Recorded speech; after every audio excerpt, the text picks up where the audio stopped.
O que está acontecendo no Afeganistão? Se vocês estão acompanhando as notícias, certamente viram várias cenas assustadoras de ontem do Talibã invadindo, ou tomando conta, na verdade, de todo o território do Afeganistão, incluindo a capital Cabul. Eu quero falar sobre isso hoje com vocês porque as cenas são chocantes e eu quero comentar algumas coisas que eu vi de ontem para hoje, né? Mas antes de entrarmos nesse assunto, já deixa sua curtida nesse vídeo aqui, já deixa seu comentário, bom dia, Henry, tudo bem? E também já se inscreva no canal porque nossa meta é chegarmos a 700 mil inscritos até o fim do ano. Então, o que está acontecendo no Afeganistão? Bem, só para recordar aqui, né, só para a gente recapitular o que aconteceu, né, como chega nesse estágio, o Afeganistão ele foi invadido pelos Estados Unidos em 2001, após o atentado às Torres Gêmeas em Nova York e em Washington também, né, no Pentágono, com base na guerra, entre aspas aqui, guerra ao terror perpetrada pelo então presidente na época, George W. Bush. Então, ao atentado, e o líder do grupo terrorista Al-Qaeda, o Osama Bin Laden, ele estava escondido no Afeganistão. Escondido não, estava abrigado, né? Ele estava lá como um hóspede do Talibã. E o Talibã, também vale ressaltar, é um movimento nacionalista fundamentalista islâmico. Então é um grupo com uma visão bastante retrógrada, com práticas bastante bárbaras em muitos sentidos, incluindo também de restrição de direitos das mulheres. As mulheres são tratadas de maneira subhumana no Afeganistão, e talvez você tenha visto já as imagens das mulheres com burca lá, que não podiam frequentar a escola, que não podiam ter educação formal, que não podiam trabalhar, que não tinham basicamente direitos nenhum, né? Então esse grupo, ele dominava o Afeganistão fazia um tempo, eles tinham grandes afinidades ideológicas com a Al-Qaeda também, né, com o movimento do Osama Bin Laden, e estavam abrigando o terrorista lá. Então os Estados Unidos exigem que o Afeganistão entregue Osama Bin Laden, o Talibã se recusa e os Estados Unidos invade o Afeganistão. E de certo modo já foi meio que um preâmbulo, né, um preparo para a invasão posterior ao Iraque, né. Os Estados Unidos invadem o Afeganistão, destrói a infraestrutura que já era precária do país, e fica lá ocupando a região durante 20 anos. Ou seja, completa agora quase, né, praticamente 20 anos de ocupação americana lá. E daí, se você já leu os livros do Bob Woodward descrevendo o governo do Trump, já deve saber que o Trump ele queria retirar as tropas americanas, tanto do Afeganistão, quanto do Iraque, quanto também da Coreia do Sul. E os generais diziam para ele assim, olha, você não pode fazer isso. Você não pode fazer isso porque retirar as tropas americanas aqui vai desestabilizar a região e vai levar ao colapso, certamente do Afeganistão, também vai desestabilizar o Iraque e pode pôr em risco a Coreia do Sul. O pacto, né, o acordo para remoção das tropas foi firmado durante o governo Trump.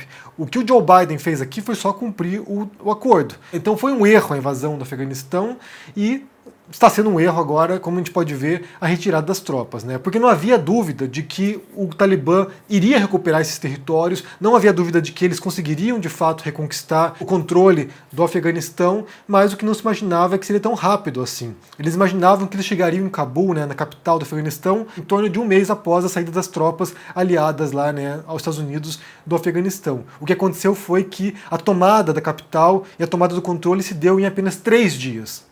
Então isso demonstrou a fragilidade das instituições que tinham sido constituídas após a invasão do Afeganistão, a invasão americana, demonstra também a fragilidade do exército que foi instaurado lá no Afeganistão e simplesmente toda a estrutura ruiu do dia para a noite.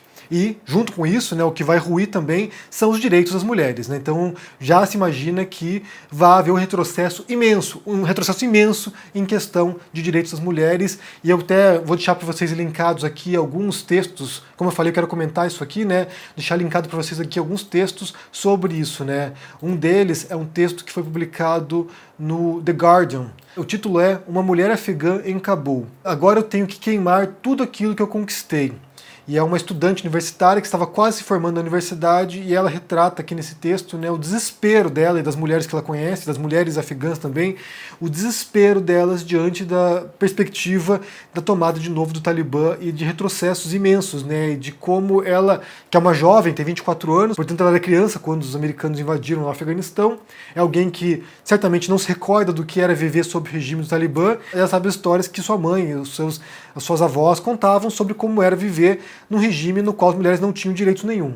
Então eu quero ler um trechinho aqui, olha. Como uma mulher, eu me sinto como uma vítima dessa guerra política que os homens começaram. Eu sinto que eu não posso mais rir alto, que eu não posso mais ouvir as minhas canções favoritas, que eu não posso mais me encontrar com minhas amigas em nosso café favorito, que eu não posso mais vestir o meu vestido amarelo favorito e usar batom rosa. E eu não posso mais ir ao meu trabalho ou concluir o grau universitário ao qual eu dediquei tantos anos para conquistar. Então, realmente é lamentável. Como eu falei, as cenas que a gente viu ontem, assim, né, de Cabo, as pessoas tentando fugir da cidade. Pelas notícias, 250 mil pessoas estavam tentando deixar a cidade e você vê cenas do aeroporto, né, as pessoas desesperadas tentando embarcar nos aviões. Sinceramente, é lamentável. E ontem também na BBC teve uma entrevista com a ministra da Educação, né, a ex-ministra da Educação, porque agora o governo caiu, que é a Randina Hamadi.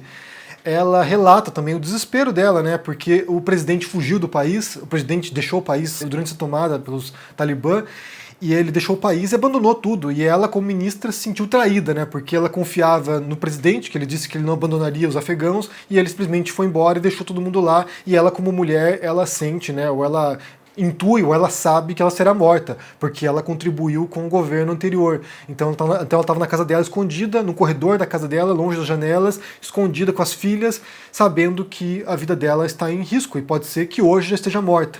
E ela dizia ali, né, a frustração dela pelos retrocessos que vão acontecer, ela relatava ali o medo dela, e no finalzinho da entrevista ela diz uma coisa que é chocante, é chocante mesmo, que ela diz o seguinte, olha, se eu tivesse que dar um conselho para os jovens, é o seguinte, não se envolvam com política.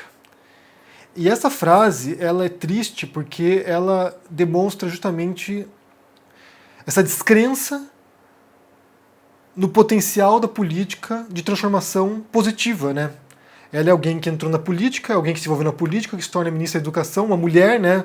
Para você ver como seria uma conquista já num país com histórico como o do Talibã, né? De supressão dos direitos das mulheres. Ela é uma mulher como ministra da Educação e ela sentindo que foi em vão. O trabalho dela como ministra da Educação, como integrante do governo, foi totalmente em vão e ela vai ser morta por causa disso agora. E isso também demonstra, né, como certas conquistas civilizatórias, que fala muito aqui não tem necessariamente a ver com o Afeganistão, mas tem a ver com o Brasil ou com outros países, como conquistas civilizatórias, como direito ao voto, como direitos civis, como, sabe, a justiça, né, a possibilidade de você, sabe, ter livre expressão, livre imprensa, que esses direitos eles não são eternos, eles não são invioláveis, eles não são, sabe, indestrutíveis. Se alguém tiver a intenção de destruir esses direitos e não houver pessoas para proteger esses direitos, proteger essas conquistas, eles serão destruídos. E muitas vidas são postas em jogo quando esses direitos são destruídos, né? E agora, quando esse grupo extremista volta e ocupa, essas pessoas que compactuaram com os invasores serão mortas, incluindo integrantes do governo, incluindo intérpretes, incluindo mulheres que atuaram também, que trabalharam possivelmente, mulheres que desafiaram essa ordem natural, entre aspas, aqui, de ser subserviente aos homens no Afeganistão. Então agora haverá uma mudança drástica na estrutura social e política. Como eu falei, será um enorme retrocesso. Retornará aqui aos tempos obscuros do Talibã. E daí, só para concluir esse vídeo aqui, um último comentário, né? Porque teve uma postagem que viralizou ontem na internet, né? Foi uma postagem feita pelo PCO, que é o Partido da Causa Operária. Essa postagem deles viralizou não apenas em português, mas em outros idiomas. As pessoas estão traduzindo para outros idiomas e o pessoal está chocado com a publicação, né? Que tem uma foto aqui, mostrando o Talibã aqui, né? E daí dizendo o seguinte: a vitória do Talibã contra o imperialismo é uma vitória de todo o povo oprimido. E daí eles escrevem aqui, né? Ao bater em retirada, o imperialismo estadunidense revela a crise em que se encontra. Sem sombra de dúvida, o avanço do Talibã representa uma enorme vitória sobre os piores inimigos dos oprimidos de todo o planeta, pelo fim das ocupações imperialistas fora imperialismo.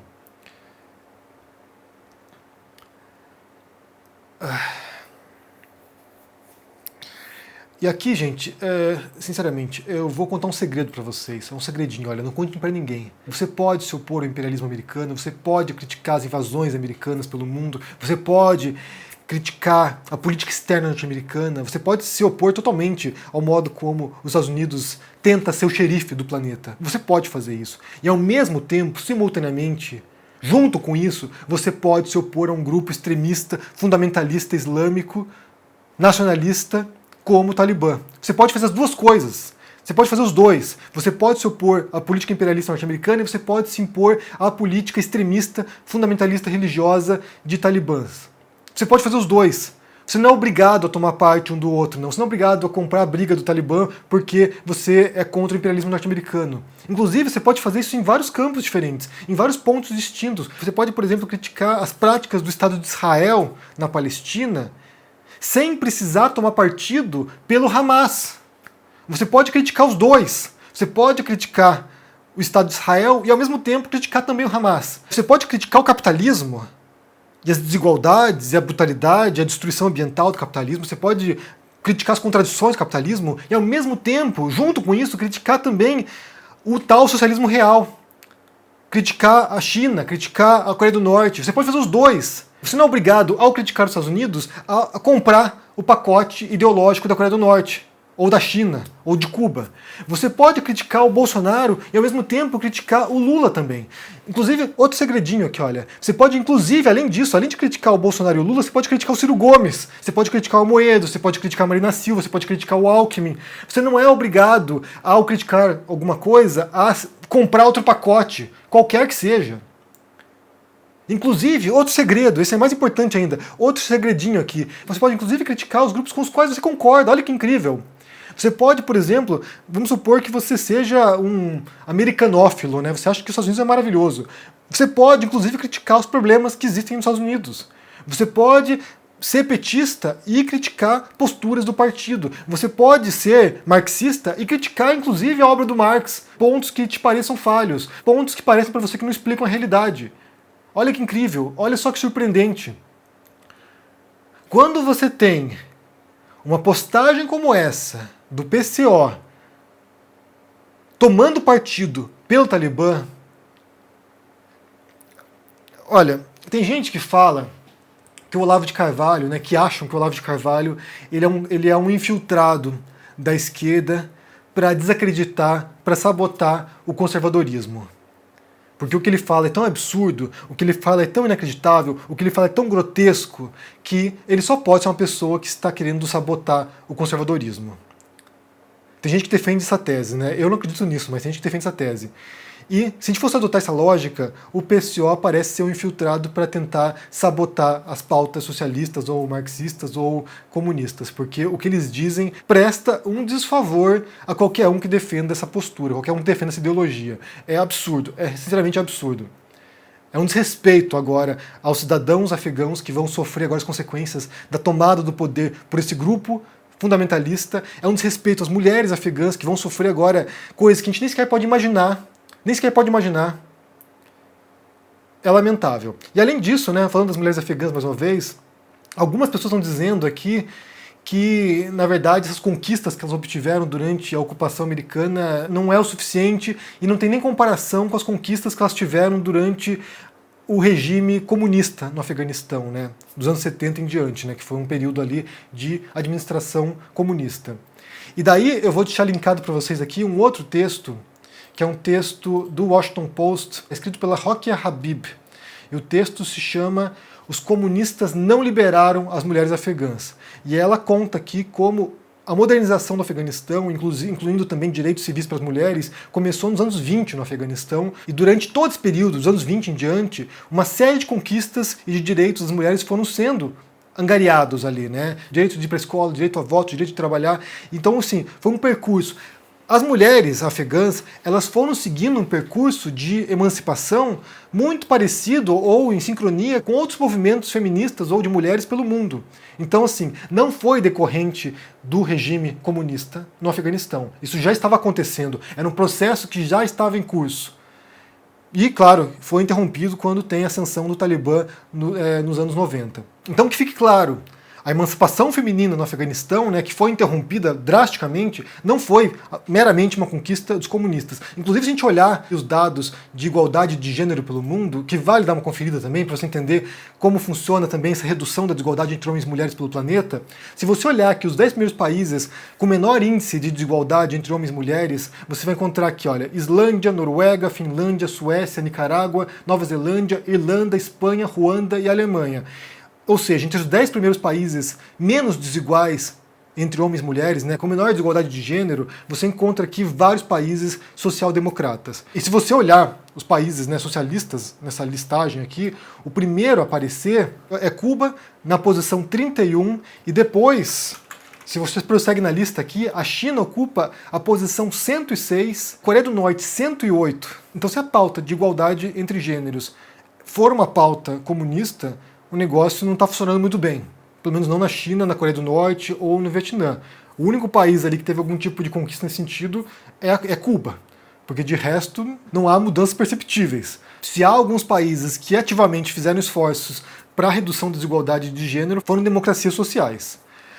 Bem, eu quero saber o que vocês pensam aqui sobre esse assunto, né? Se vocês estão acompanhando as notícias, o que vocês têm visto aí de chocante, de surpreendente, porque realmente é desesperador. Se você vê os afegãos fugindo, tentando fugir, né? Alguns não vão conseguir fugir, tentando fugir, e as histórias das pessoas que não vão conseguir e que vão pagar com sua vida por terem ousado ter um pouco de liberdade, por terem ousado, sabe, ser uma mulher e trabalhar, ou ser uma mulher e ser ministra da educação, sabe? Isso é muito triste mesmo. Mas me diga o que vocês pensam aí no comentário, deixa o joinha, se inscreva aqui no canal, se torne um membro ou um apoiador para dar uma força, e se cuide por aí. Tchau! Olá, meus amigos e minhas amigas do canal do Henri Bugalho, tudo bem? No dia 19 de agosto, o Gessé Souza, esse grande intelectual brasileiro, um dos maiores professores, né? Um dos maiores nomes da sociologia no Brasil, vai lançar o seu novo livro numa aula exclusiva e ao vivo oferecida pelo ICL. O nome do novo livro do Gessé é Como o Racismo Criou o Brasil. E é sobre essa tese que ele vai nos falar no dia 19 de agosto, às 8 horas da noite. Para você assistir esse encontro, que vai ser imperdível, é só você clicar no link que vai estar aqui em cima ou aqui embaixo e gratuitamente se inscrever. Chame seus amigos e amigas também. Assistir o lançamento de um livro do Gessé ao vivo e com exclusividade não é todo dia não. Um abraço e até lá!